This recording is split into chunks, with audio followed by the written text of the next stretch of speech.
Non spirarsi, non uccidi che io ti lasci fuggir mai. Жігіттер, бүгінгі тақырыптарымыз өте қызық болды, е? Әдебиет, романтика, фильм, бал! Енді осылардың бәріне дирижерді әкеп қоссаң, оркестрді қандай керемет болады. Оркестр демекші Тұңғышбай аға, Майра ханым. Иә. Осы оркестрдің алдында дирижер тұрады. Сол не үшін тұрады? Майрадан сұра, Майра біледі. Әлі сауалымды дирижердің өзінен сұрай ғой.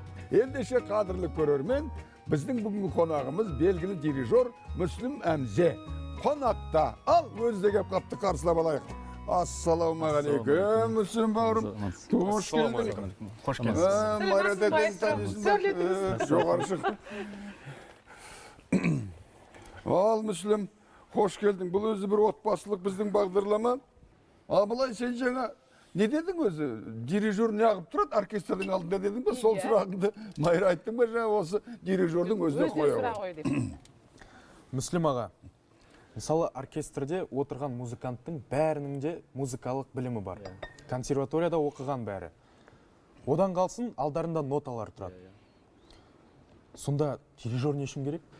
Дирижердің қызметі сол музыканттардың бәрін бір ойға біріктіріп, бірге ойнату.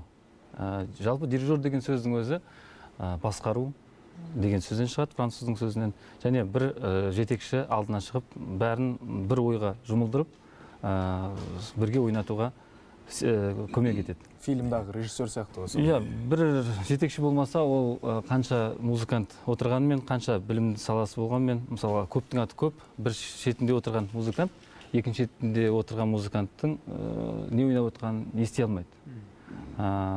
Кейде дирижердің қолына бір адамға бағынуға тура келеді. Бәрекелді, дирижердің енді түр-түрі бар, білесің ғой Абылай? Симфониялық оркестрдің дирижері бар, камералық оркестрдің дирижері болады, кейде солай ма? Секстет, тағы да ме еді?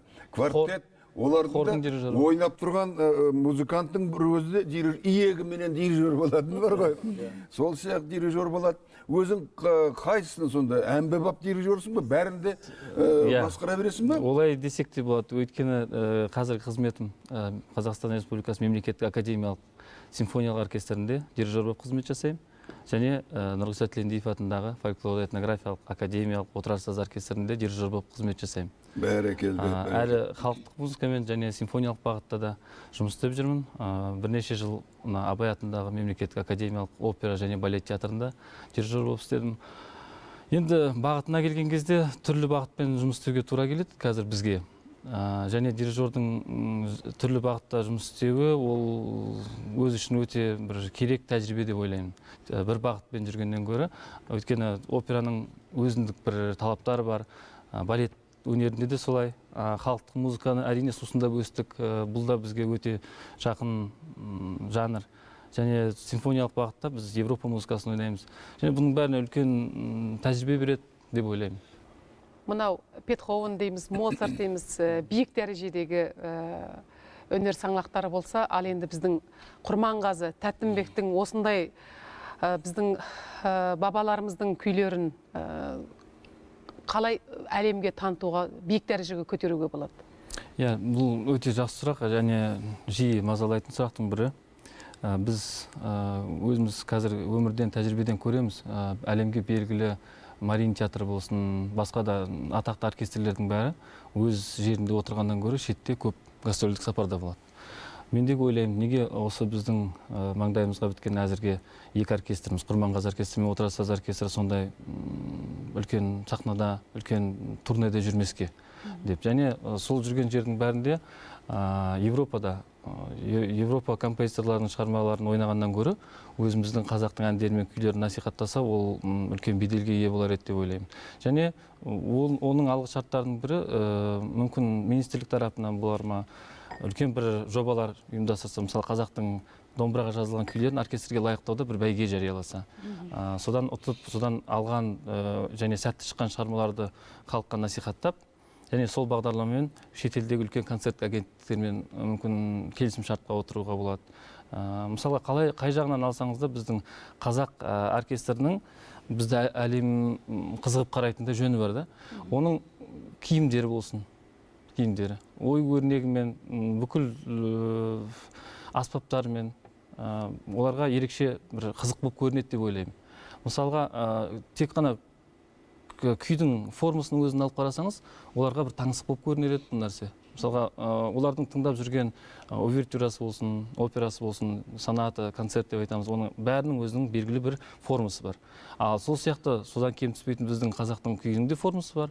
Онымен ұсыну және оркестрге түрлендіріп түсіріп халыққа ұсыну, бұл үлкен бір жетістік болар еді біз үшін. Және осы бағытта үлкен жұмыс істеу керек. Өйткені қазақтың күйін тек қана қазақ тыңдайды деген нәрседен мысалға шығып, біз шетке де көрсетуіміз керек. Әрине насихатқа байланысты барлық нәрсе. Мен енді өзі патриот қазақпын, енді шыны керек қазақтың киімдерін жақсы көремін. Әсіресе хандардың киімменен көп киген ешкім жоқ. Осы Құрманғазы оркестрінде болсын, отырар сазында болсын, енді симфония қалып еді. Неге бәрі қазақша киім кигенде бәрі бірдей хан қалпақ киіп отырады? Сонда мен қараймын сахнаға, Құрманғазы оркестрі отыр 100 адам. Сахнада 100 хан отыр, қалпақ киіп алған бәрі. Одан басқа киім жоқ па, одан басқа қалпақ жоқ па деген ой келеді да. Сол жағынан осы киімдерді реттеу, дизайн сияқты мәселелермен кімдер айналысады? Не бар, соны киеді. Дұрыс айтыңыз, барын киеді. Ал түгел хан болғыларыңыз келеді сахнадан, бәрі отырып алып, хандар домбыра тартып отыр. Мәселе онда емес, хан болу, хан болмау да емес. Сахнаға ұлттық киім киіп шығу керек. Ол рас. Енді ұлттық киімдің қандай түрі бар сізде, сіз соны киіп шығасыз. Хан болғыңыз келсе де, келмесе де, біріншіден. Ал бұл сіз қойып отқан мәселе, ол киім тігуге, жаңа костюмге заказ беретін кезде басшылықтың ескеретін нәрселері. Мысалға, кейде біз бұл нәрсеге араласа да алмаймыз да. Мысалға, сіз костюм тігетін бір мекеменің басшысыз. Сіз оркестрдің басшысы, сіз екеуіңіз келісім шартқа отырасыздар. Біз білмейміз, біз тігіп алып келген кезде бірақ көреміз. Немесе сіздің өлшеміңізді алып кетуі мүмкін, ал оған әрине кәсіби мамандар отыру керек. Біз қазақтың ұлттық оркестрлері тек қана ұлттық киім киіп отыруды міндет емес шығар. Неге смокинг киіп отырмасқа?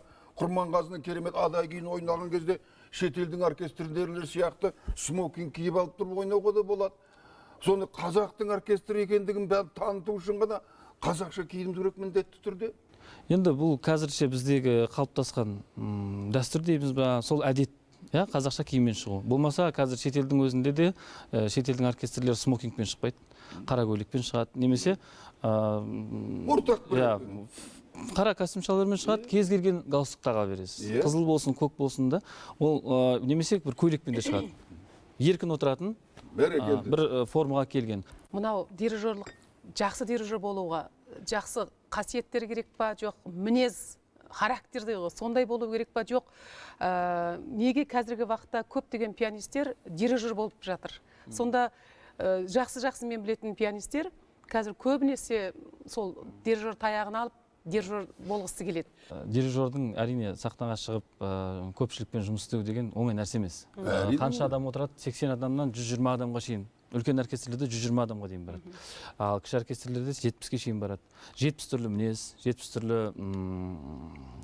кәсібилік деңгей, ол да бар.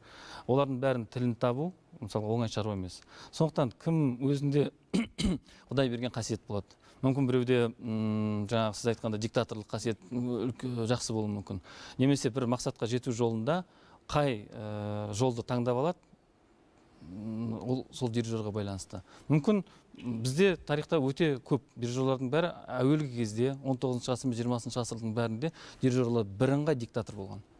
Мысалы, сіз оркестрде отырсыз, сіздің ойыңыз қалай осы шығарма жайлы? Сіз мүмкін мына жерін басқаша ойнар ма едіңіз? Оны сізден сұрамайды. Оны басады да, бұлай ойнау керек деп тәртіп қойылады, солай ойналады. Диктатор, узурпатор. Қазір енді жаңағы демократия дейміз, басқа дейміз, сұраймыз халықтан. Сіз қалай ойлайсыз? Бұлай осы мына жерді жұмсақ тартқанымыз дұрыс сияқты. Енді екінші қасында отырған жігіт отырады, қайратты, мінезді. Ол кісі айтуы мүмкін, жоқ, бұл жерді қатты ойнау керек. Сұрасаңыз да, пікір 2-ке, 3-ке, 5-ке бөлініп кетеді. Сұрамасаңыз да, диктатор боласыз. Сондықтан осы екі ортадан ортақ тіл табу керек. Ал енді әлемдік деңгейге шығу деген нәрсені, егер опера жанрында болатын болса, онда әрине операның отаны Италия дейміз, Европа дейміз, ол жақта бізден гөрі мысалға бұл нәрсе етене жақын өздеріне. Бұл қалай айтсақ та бізге кірме жанр ғой. Опера деген нәрсе, балет деген нәрседе. Әлемдік деңгейге шығу, ол мінезінен деп ойламаймын. Әрине оған жоғары жақтан да үлкен қамқорлық керек, қолдау керек. Ал біздің қазіргі қазақтан шыққан кез келген дирижерді алсаңыз, немесе қазіргі жүрген дирижерларды алсаңыз да, ешқайсысы бір сонда кем түседі деп ойламаймын. Шетелдік дирижерлардың салыстырғанда. Мүслим аға, біздің белгілі бір тұлғаны кез келген адам өзі танып білгеннен гөрі тақпыртпен, даңқымен таниды. Мен өзімді айтайын, мысалы, мен мына отырған Майра ханымның есімі әлемдік деңгейде танылатынын жақсы білем. Бірақ мен оны газеттен, теледидардан, интернеттен ғана білем. Ал Майра ханым шырқайтын бірде-бір арияны тыңдап та көрмеппін. Осы сіз дирижер ретінде Майра Мұхамедқызының әншілігін кәсіби тұрғыда бағалаңызшы. Жақсы. Экзамен болды. Волноваться етіп отыр. Әрине бізде қазақта бұрын да, қазір де, болашақта да мықты қазақтың атын шығаратын әншілер бола береді. Сондай әншілердің бірі. Әуелі Майра Мұхамедқызы деген атты мен 1994 жылы ғой деймін. Қызылорда қаласында оқып жүргенде гастрольдік сапармен келді.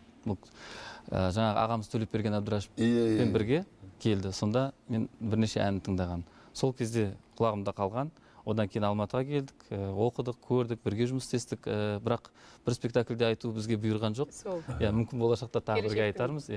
Жетістіктеріне келетін болсақ, бұл кісі 97 жылы, 98 жылы Москвада және Португалияда өткен үлкен әншілердің халықаралық байқауына қатысқан. Ол кезде жағдайды білеміз қандай екен, дәл қазіргідей емес еді. Оның барып келуі бар, басқа өте қиындықтар көп еді. Соның бәріне шыдап, барып, қанша интервьюінен де оқыдық, барып алып келіп, бүкіл қазақтың әншілік мектебінің өресі қандай екен, әлемге паш еткен әншіміз. Мүслим аға, сізді әлеуметтік желілерден жақсы білем. Әлеуметтік желілерде концертіңізді ылғи салып тұрасыз. Біздің бағдарлама отбасылық хабар. Сондықтан сіздің отбасыңыз жайлы білгіміз келеді. Әлеуметтік желінің қатысы жоқ бұған. Жауап беру керек пе? Бұлай әлі бойдақ, сондықтан өзіңде әлі бойдақсың ба деген ой сұрайын деп отыр ау деймін шамасы. Жақсы. Біз отбасылымыз, балалы шағалымыз. Оқып жүргенде осы 20-ға жетер-жетпесте үйленіп, үйлі болғанбыз. Және студенттік кезден бастап отбасылық қиындықтың бәрін бірге көтеріп ыстық суығына тоңып келе жатырмыз. Қазір айтсам 16 жылдық тәжірибем бар. Қазіргі уақытта мына тарихтан қарап отырсаңыз, дирижерлардың әркімнің өзіндік қолтаңбалары бар. Мысалы, біздің заманымыздағы Валерий Гергиев. Ол кісі қолына таяқ алмай, қолымен дирижер етеді. Таяқ ұстаған мен таяқ ұстамағанның қандай айырмашылығы бар? Мүмкін кейбір көрермендеріміз соғанда қызығып, соны білгілері келетін болар. Әлемдік тарихта дирижерлардың аты көп, және дирижерлік мектептің де бірнешеуі бар. Оның ішінде қазақта да дирижерлік мектеп осы Ахмет Жұбанов атамыздан басталады. Және одан кейін ол кісінің 3 шәкірті Нұрғиса Тілендиев, Шамгон Қажығалиев және Фуат Шәкіров дейтін аталарымыз үлкен еңбек жасады. Одан кейін бертінде келетін болсаңыз, жаңағы Базарғали Жаманбаев, Төлепберген Әбдірашев, Ринат Салаватов, көп бізде де өте жақсы. Рая апамыз бар, Абзал Мұхиддинов дейді. Қазір шетелде жұмыс істеп жүрген бірнеше Алан Бөрібаев бар, Айдар Торыбаев деген дирижерларымыз бар. Бұның бәрі өте кәсіби деңгейін жоғарыға көтерген білікті, мысалға профессионал кәсіби дирижерлар. Енді таяқ мәселесіне келетін болсақ, таяқ деген нәрсе де кейіннен шыққан. Жалпы дирижерліктің тарихында бұл үлкен бір кезеңдерден өткен. Жалпы дирижер дейтін қажеттіліктен туған мысалға мамандық. Және оған өзіндік талаптар уақыт өте келе қойылған. Соның бірі жаңағы таяқ дейтін нәрсе. Өйткені адам көп, ортада кішкене биіктеу болып тұру керек. Және қолға байланысты қойған барлық нәрсе. Сол қол жасап көрсетіп жатқан кестеңіз, дирижерлік кестеңіз анық көріну үшін таяқты да ойлап тапқан. Оны бірінші пәлен дейтін дирижер пәлен жылге жаңағы ендірді деп айтады. Қош айналайын, рахмет саған, Мүслім. Өзің мамандығың үлкен шебер екенсің, айтатын әңгімең де терең. Саған табыс тілеймін шығармашылық. Рахмет, сіздерге де табыс тілеймін. Аманшылықта бол.